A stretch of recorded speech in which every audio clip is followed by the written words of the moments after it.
हम कर रहे थे इंटरेस्ट ऑन ड्राइंग के बारे में।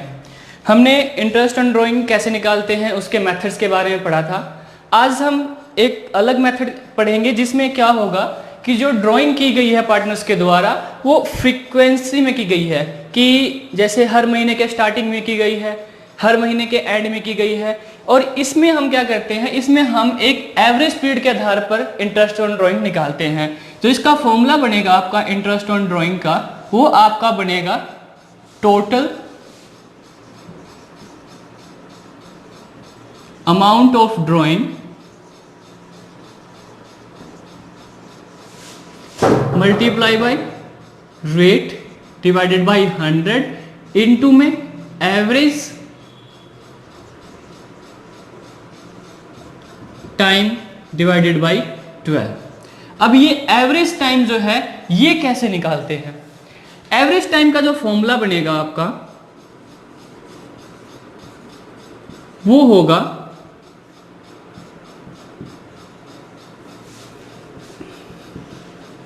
Time left after first drawing plus time left after last drawing. कि जो पार्टनर हैं उन्होंने साल में शुरू में जो पहली ड्राइंग की है वो कब की है और उसके बाद साल में कितने दिन बचते हैं, ऐसे ही जो लास्ट ड्राइंग की है उसके बाद कितने दिन बचते हैं, एवरेज निकालना है। हमने दो चीजों का ऐड किया है तो एवरेज निकालने के लिए हम इसको 2 से डिवाइड कर देंगे। ठीक है जी। आपको क्वेश्चन किस तरीके से दिया मिलेगा, जैसे मान लीजिए हमारा जो ईयर है, फाइनेंशियल ईयर है, वो है 1/4/2016 से 31 मार्च 2017 तक। ये हमारा फाइनेंशियल ईयर है। अब इस साल में क्या हुआ कि एक हमारा पार्टनर है मिस्टर राम, इसने ड्राइंग की हुई है, ड्राइंग की है ₹10,000 at the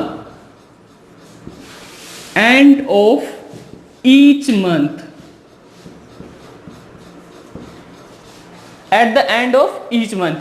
ध्यान रखना ये जो फॉर्मूला है ये लागू तभी होगा जब वो सेम ड्राइंग कर रहा है हर बार। अगर ये ड्राइंग का अमाउंट अलग है तो आप प्रोडक्ट मेथड का यूज करोगे।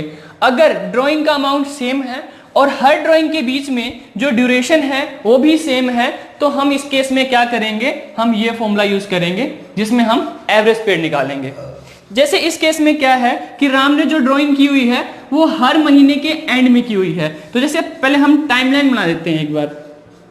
ये हमारा साल शुरू हुआ 1/4/16 को, एंड होगा ये 30 अप्रैल 16, फिर 31 मई, फिर 30 जून, फिर ऐसे ही 31 जुलाई, फिर 31 अगस्त, ऐसे ही ये हमारा ईयर एंड हो जाएगा 31 मार्च 2017 को। तो यहां क्या रखा है कि इसने हर महीने के एंड में, यानी कि पहली ड्राइंग वो कब करेगा, पहले महीने के एंड में, यानी कि यहां पे फर्स्ट ड्राइंग करेगा। ठीक है। ऐसे ही सेकंड ड्राइंग कब करेगा, यहां पे, थर्ड ड्राइंग यहां पे, और ये लास्ट ड्राइंग कब करेगा, बिल्कुल आखिरी महीने के एंड में, यानी कि यहां पे। तो हमें एवरेज पीरियड निकालना होगा। जो टोटल अमाउंट ये निकालेगा वो कितना होगा, हर महीने 10,000 रुपए निकाल रहा है तो 12 महीने में ये कितना अमाउंट निकालेगा, 1,20,000 रुपए। तो ये हमारा यहां हो जाएगा टोटल अमाउंट जो हो जाएगा 1,20,000। ठीक है जी। रेट आपको गिवन होगा डिवाइडेड बाई 100। अब एवरेज पीरियड की बात करते हैं। तो देखो जी, फर्स्ट ड्राइंग के बाद कितने महीने रह गए हैं, एक महीना तो निकल गया, कितने महीने रह गए। एवरेज पीरियड के निकालने के लिए क्या करेंगे, time left after first drawing, first drawing के बाद कितने दिन रहते हैं। तो फर्स्ट ड्राइंग के बाद हमारे पास कितने दिन रहते हैं, 11 मंथ्स, और आखिरी प्लस करेंगे, आखिरी मंथ्स यहां पे ड्राइंग करेगा, इसके बाद साल में कोई दिन नहीं रहता तो +0 डिवाइडेड बाई 2, यानी कि हमारा एवरेज पीरियड कितना आ गया, 11/2। तो यहां हम कर देंगे 11/2 मल्टीप्लाई बाई 12। इस तरीके से हमारा जो है इंटरेस्ट ऑन ड्राइंग कैलकुलेट होगा। ठीक है। ये हर बार चेंज हो जाएगा, कह देगा एंड ऑफ ईच मंथ, कभी कह देगा बिगिनिंग ऑफ ईच मंथ, ठीक है जी। ये चेंज होगा, आपको वही देखना पड़ेगा कि टोटल अमाउंट कैसे निकाला है। ठीक है, तो इस बेस पे हम करेंगे। सबसे पहले हम करते हैं मंथली ड्राइंग होगा तो क्या करेंगे, फिर क्वार्टरली और फिर एनुअली। पहले बात करते हैं हम जब ड्राइंग कैसी हो, मंथली ड्यूरेशन पे हो। तो मंथली में आपको 3 केस गिवन मिलेंगे। पहला, अगर ऐसे के रखा हो eight the beginning of each month, या फिर कह रखा हो eight the end of each month, और थर्ड केस जो होगा आपके सामने वो होगा eight the end of each month. ठीक है जी। अब हर महीने निकाल रहा है, सेम अमाउंट निकाल रहा है, तो ये केस लगाएंगे। जैसे कह दे कि mister A withdraw 10,000 per month eight the beginning of each month, ऐसे ही कह दे कि मिस्टर ए विड्रॉ 10,000 पर या 12,000 पर मंथ, हर महीने 12,000 रुपए निकाल रहा है, बट कब, eight the end of each month. और एक होगा सबसे मिड में, eight the mid of each month, कि हर महीने के बीच में निकाल रहा है। तो सिंपल टोटल अमाउंट जो होगा वो कैसे निकलेगा, क्योंकि टोटल महीने कितने होते हैं, हर महीने निकाल रहा है, महीने है 12, तो जो भी अमाउंट निकाल रहा है उसको हम 12 से मल्टीप्लाई कर देंगे तो टोटल ड्राइंग निकल आएगी। रेट आपको सेम गिवन होगा, बस चेंज किस में होगा, एवरेज पीरियड में चेंज होगा। तो एवरेज पीरियड के लिए सिंपली आपको ध्यान रखना पड़ेगा, आपको टाइमलाइन, आपके पास टाइमलाइन होगा, आप इस तरीके से करेंगे। 12 महीने होंगे आपके पास। जैसे कह दे कि हर महीने के बिगनिंग में, यानी कि पहली ड्राइंग पहले महीने के स्टार्टिंग में, दूसरी दूसरे महीने के स्टार्टिंग में, ऐसे करते करते जो आखिरी ड्राइंग होगा वो आखिरी महीने के स्टार्टिंग में होगा। तो इस केस में जो आपका एवरेज पीरियड कैसे निकलेगा, आपको पता है एवरेज पीरियड कैसे निकलता है कि फर्स्ट ड्राइंग के बाद कितने दिन। तो अगर वो महीने के स्टार्टिंग में ही ड्राइंग कर लेता है, पहले महीने के स्टार्टिंग में कर लेता है, तो पूरे के पूरे 12 महीने बाकी हैं, तो पहले हम क्या करेंगे, 12 मंथ्स के ऊपर इंटरेस्ट देंगे, प्लस आखिरी ड्राइंग कब करेगा, आखिरी महीने के स्टार्टिंग में यहां पे। तो इसके बाद मंथ कितने रह गए हैं, टोटल 1, तो यहां पर हम 1 ऐड करके 2 से डिवाइड कर देंगे, तो 13/2 ये आपका एवरेज पीरियड आ जाएगा। किस केस में, अगर eight the beginning of each month होगा। ठीक है जी। ऐसे ही अगर एंड ऑफ ईच मंथ होगा तो पहली ड्राइंग कब करेगा, पहले महीने के एंड पे, यानी कि यहां पे, दूसरी ड्राइंग दूसरे महीने के एंड में, ऐसी आखिरी ड्राइंग आखिरी महीने के एंड में। तो देखिए फर्स्ट ड्राइंग इन्होंने यहां पे की है तो 1 महीना जा चुका है, यानी कि टाइम कितना लेफ्ट रह गया, टोटल 11 मंथ्स। तो फर्स्ट ड्राइंग के बाद आपके पास मंथ बचते हैं 11 और आखिरी के बाद आपके पास मंथ्स बचते हैं 0। तो डिवाइड क्या कर देंगे 2 से, तो ये हो जाएगा 11/2। जब कब होगा, जब एंड ऑफ ईच मंथ होगा। अगर मिड है तो मतलब पहला ड्राइंग कब करेगा, वो पहले महीने के बीच में। ठीक है जी। दूसरा ड्राइंग दूसरे महीने के बीच में और आखिरी ड्राइंग आखिरी महीने के एंड में। यानी कि जब फर्स्ट ड्राइंग करेगा तो ये आधा महीना जा चुका है, उसके बाद इसने ड्राइंग की हुई है, यानी कि जो हम इंटरेस्ट देंगे पहले ड्राइंग के ऊपर वो हम 11 मंथ्स का देंगे। आखिरी ड्राइंग कब करेगा, आखिरी महीने के मिड में। इसके पास टाइम कितना बचता है, आधा महीना, यानी कि आधा महीना मतलब कि 15 डेज बचते हैं, तो इसको हम इसके ऊपर आधे महीने का इंटरेस्ट देंगे। तो एवरेज पीरियड कैसे निकलेगा, पहले के बाद बचते हैं 11.5, आखिरी के बाद बचते हैं 0.5 मंथ्स डिवाइडेड बाई 2, तो ये हो जाएगा 12 डिवाइडेड बाई 2, यानी कि 6 मंथ्स का। ठीक है जी। ये है अगर आपका मंथली ड्राइंग की गई है तो उस केस में होगा। ठीक है जी। अब अगर फ्रीक्वेंसी कैसी हो, क्वार्टरली, तो कैसे होगा। क्वार्टरली का मतलब क्या होता है, 1/4। पूरे साल में महीने होते हैं 12, यानी कि हमें ग्रुप बनाना है 3 मंथ्स का। कैसे ग्रुप बनाना है, 3 मंथ्स का, यानी कि 3-3 महीने के अंतराल पर। तो सेम चीजें इसमें भी कहीं जाएंगी, 3 चीजें कहीं जाएंगी। At the beginning of each quarter, ऐसे ही कह देगा at the mid of each quarter और at the end of each quarter. इस केस में हम ड्राइंग को जो मल्टीप्लाई करेंगे वो 4 से मल्टीप्लाई करेंगे। जैसे कह दे कि 10,000 रुपए पर क्वार्टर निकाल रहा है eight the beginning of each quarter, 10,000 रुपए पर क्वार्टर निकाल रहा है मिड ऑफ ईच क्वार्टर। तो इसका मतलब क्या है? इसका मतलब सिंपली ये है कि भाई 10,000 रुपए एक क्वार्टर में निकाला है, टोटल क्वार्टर बनेंगे आपके 4, तो मतलब 40,000 रुपए निकाले हैं पूरे साल में। अब देखिए इसमें करेंगे कैसे हम, ये हमारा साल, जैसे मान लीजिए अप्रैल, मई, जून, जुलाई, अगस्त, सितंबर, ऐसे करके ये हमारा एंड ईयर है। क्वार्टर कैसे बनेंगे? अप्रैल, मई, जून फर्स्ट क्वार्टर, सेकंड क्वार्टर जुलाई, अगस्त, सितंबर, अक्टूबर, नवंबर, दिसंबर, जनवरी, फरवरी, मार्च। इस तरीके से हमारे टोटल 4 क्वार्टर बनते हैं। अब फर्स्ट केस में क्या कह रखा है कि eight the beginning of each quarter, यानी कि हर क्वार्टर के स्टार्टिंग में, यानी कि पहली ड्राइंग यहाँ पे, दूसरी ड्राइंग यहाँ पे, तीसरी ड्राइंग यहाँ पे और लास्ट ड्राइंग यहाँ पे। तो हमें क्या चाहिए एवरेज पीरियड निकालने के लिए? टोटल इसने 4 ड्राइंग की है तो अमाउंट को 4 से मल्टीप्लाई करेंगे। एवरेज पीरियड निकालने के लिए हमें क्या चाहिए? Time left after first drawing, यानी कि फर्स्ट ड्राइंग यहाँ पे किया है, इसके बाद कितने महीने रह गए? 1 2 3 4 5 6 7 8 9 10 11 12, यानी कि टोटल 12 महीने रहते हैं। प्लस आखिरी ड्राइंग कब की है इसने? यहाँ पे, तो इसके बाद कितने महीने रह गए? 1 2 3, तो प्लस कर देंगे 3, डिवाइड कर देंगे 2 से, तो इस केस में एवरेज पीरियड कैसे निकलेगा? 15/2। ऐसे अगर मिड में कहता है तो मिड का मतलब क्या है कि हर क्वार्टर के बीच में, तो ये जी पहला क्वार्टर है, इस क्वार्टर का मिड मतलब यहाँ पे बिल्कुल बीच में होगा, यानी कि 15 मार्च होगा। ऐसे यहाँ पे बिल्कुल मिड का मतलब क्या होगा? 15 अगस्त होगा।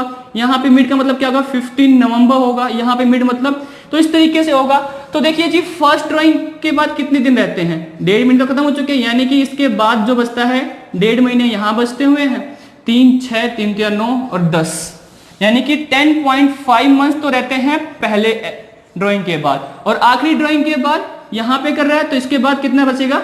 1.5, यानी कि 1.5 मंथ्स, 1.5 डिवाइडेड बाई 2, यानी कि 12 divide by 2 is equal to 6। ऐसे ही एंड की बात की जाए तो एंड की बेस में पहला ड्राइंग कब करेगा? यहाँ पे, दूसरा यहाँ पे, तीसरा यहाँ पे, चौथा यहाँ पे। तो फर्स्ट ड्राइंग के बाद कितने दिन बच जाएंगे? 3 महीने खत्म हो चुके हैं, यानी कि 9 मंथ्स बच जाएंगे। आखिरी ड्राइंग के बाद कितने महीने बचेंगे? 0, डिवाइड कर देंगे 2 से, तो यह आ जाएगा 4.5, या कह सकते हो 9/2 मंथ्स का। तो इस तरीके से हम इसमें क्वार्टरली निकालेंगे। ठीक है जी। अब है जी हमारा हाफ ईयरली, कि अगर हाफ ईयरली निकाले तो कैसे निकालेंगे? यानी कि भाई हाफ ईयरली मतलब 6-6 महीने के अंतराल पे, तो इसमें भी 3 केस बनेंगे। फर्स्ट एट द बिगिनिंग, दूसरा एट द मिड, और तीसरा जो बनेगा वो एट द एंड। जैसे ये हमारा पूरा ईयर है तो इसको हम 2 हाफ ईयरली बांट देंगे, यानी कि जो अगर हाफ ईयरली ड्राइंग की हुई है तो 2 ही ड्राइंग होगी। अगर कहता है एट द बिगिनिंग, यानी कि फर्स्ट ड्राइंग यहाँ पे और सेकंड ड्राइंग दूसरा आधा साल शुरू होता है यहाँ पे, तो पहले के बाद कितना टाइम बचता है? पूरा का पूरा 12 महीने बचता है। आखिरी के बाद कितना बचता है? यहाँ पे करेगा। आखिरी के बाद कितना बचता है? 6 months plus 6 divide by 2 is equal to 18/2, 9 months का। अगर मिड में कहता है, यानी कि फर्स्ट ड्राइंग यहाँ पे, सेकंड ड्राइंग यहाँ पे, तो फर्स्ट ड्राइंग के बाद बचते हैं कितने? 3 महीने खत्म हो चुके हैं, बचेंगे 9 मंथ्स। आखिरी ड्राइंग के बाद कितने बचेंगे? यहाँ पे 3 मंथ्स, तो वो ये हो जाएगा 12 divided by 2 is equal to 6। और तीसरा जो है इसमें क्या होगा? एंड में क्या रखा है, यानी कि फर्स्ट ड्राइंग यहाँ पे करेगा, सेकंड ड्राइंग यहाँ, तो फर्स्ट ड्राइंग के बाद 6 महीने, आखिरी ड्राइंग के बाद कोई मंथ्स नहीं बचता, तो 6 + 0 is equal divide by 2, 3 months का निकालेंगे। ध्यान रखना बेटा, हमें कॉमन क्या मिल रहा है कि जब भी मिड की बात की जा रही है तो मिड में हम 6 मंथ्स का ही निकाल रहे हैं, चाहे वो क्वार्टरली हो, हाफ ईयरली हो या फिर मंथली हो। ठीक है जी। अब हमारा लास्ट बचता है वो है कि अगर 9 मंथ्स के करते हैं तो 9 मंथ्स के हिसाब से भी ऐसे कर लेंगे, पहले ड्राइंग के बाद, आखिरी ड्राइंग के बाद। अब ये फॉर्मूला ड्राइव कैसे हुआ वो हम देखेंगे एक एग्जाम्पल के जरिए। ठीक है जी, फिर आपका टॉपिक क्लियर हो जाएगा। आपके सामने ये क्वेश्चन है कि ए ने विड्रॉ किया है 12,000 रुपए per month eight the beginning of each month, जो शुरू कब से हुआ है? 1/4/2015 से। जो rate of interest on drawing है 10% पर एनम है। हमें इंटरेस्ट कैलकुलेट करना है जो 31 मार्च 2016 को साल खत्म हो रहा है, यानी कि कुछ इस तरीके से आपके पास ये क्वेश्चंस हैं।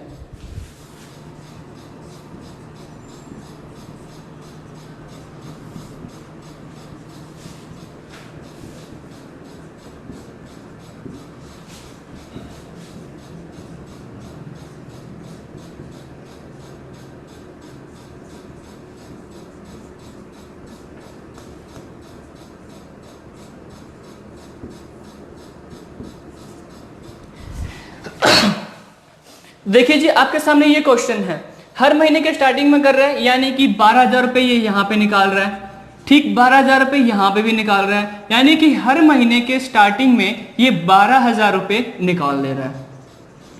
ठीक है जी, ऐसे कर करके इसने हर महीने यानी कि 31/3 तक, 1/3 तक निकाला है, आखिरी महीने के स्टार्टिंग तक। तो देखिए जो यहां पे ड्रॉइंग हुई है 12,000 रुपए, इसके ऊपर हम 10% की रेट से जो इंटरेस्ट देंगे वो कितने मंथ्स का देंगे, 12 मंथ्स का देंगे। ठीक है जी, प्लस जो ये अमाउंट है इसके ऊपर हम 12,000 के ऊपर 10% की रेट से कितने महीने का इंटरेस्ट देंगे हम, 11 मंथ्स का इंटरेस्ट देंगे हम। ठीक है जी, ऐसे ही 12,000 के ऊपर 10% की रेट से कितने मंथ्स का इंटरेस्ट देंगे हम, 10 मंथ्स का।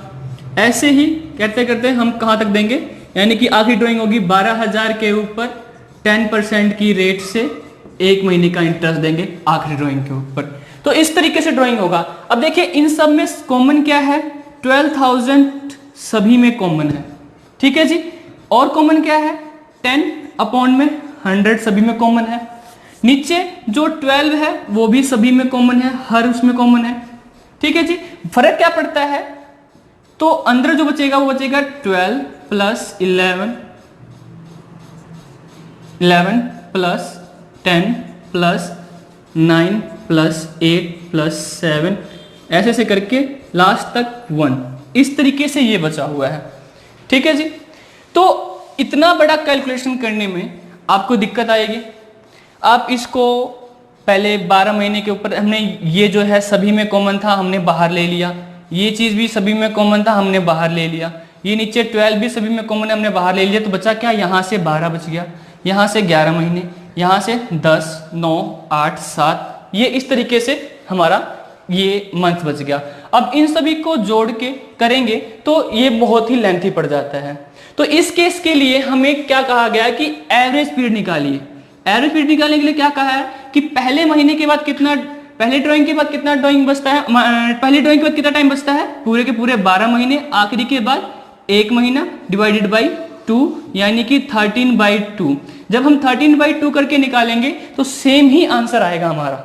ठीक है जी, देखिए यहां से यहां तक तो 55, 55 प्लस में 23, ये 78 बन जाएगा। तो यहाँ पे 78 रखेंगे तो क्या आएगा आपका answer, 12,000 multiply by 10 divided by 100 into में 78 अपॉन में 12, 780। जब हम इस हिसाब से निकालेंगे 12,000 मल्टीप्लाई बाई 10, 13, 2 इंटू में 12 निकाला है इसने, 12 महीनों के लिए निकाला है। ठीक है जी, तो 12 से मल्टीप्लाई कर देंगे, रेट है हमारा 10%, एवरेज पीरियड निकाला हमने 13/2 मल्टीप्लाई बाई 12। तो इस 12 से ये 12 कैंसिल हो गया है, ये यहां पे कैंसिल 4, ये कितना आ गया 780।